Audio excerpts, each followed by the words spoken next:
रेंगाली निर्वाचन मंडल कुदपाली ठारे आज स्वाधीनता संग्रामी शहीद छबिल साय श्रद्धांजलि सभा जोगदे केन्द्रमंत्री धर्मेन्द्र प्रधान।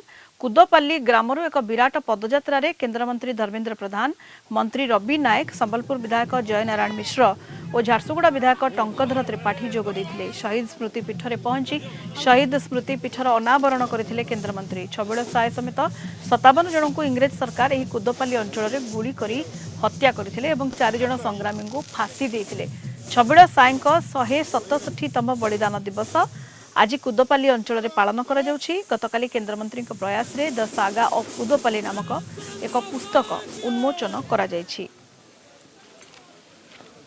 पवित्र दिन आज आमर जाति आमर देश मातृकार स्वार्थ पाई ए अंचल वीर पुरुष महापुरुष छबिल सायंकर आज ही दिन रे 1857 डिसेम्बर 30 तारिख दिन एठी अत्याचारी ब्रिटिश साम्राज्यवादी मानक संगे बड़ युद्ध होता।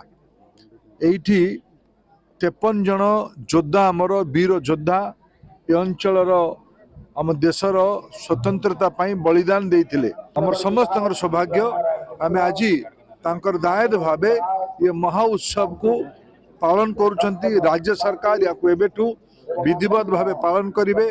भारत सरकार यार सहयोगी हेबे। ये अंचलर आम जदि तांकर उपयुक्त दायद ये वीर शहीद मानकू मने पकेबा पाई देश जेतेबेले 75 वर्ष स्वतंत्रता प्राप्ति कला अमृत महोत्सव आम पालन कले। माननीय प्रधानमंत्री नरेंद्र मोदी आह्वान देथिले अजणा नायक मानकर आमे सम्मान करिबा। ये अंचल रे केवल वीर सुरेंद्र सायंकर सहयोगी छबिल साय, उदंत साय, माधव सिंह, हाथी सिंह, कुंजेल सिंह, करुणाकर नायक, मधु गड़तिया ये सब आदिवासी नेता माने ये अंचल स्वार्थ पाई लड़े करते। आज भलिया पवित्र दिवस रे मु समस्त को श्रद्धांजलि जनाऊँ। समस्त को नमन। भारत माता की जय।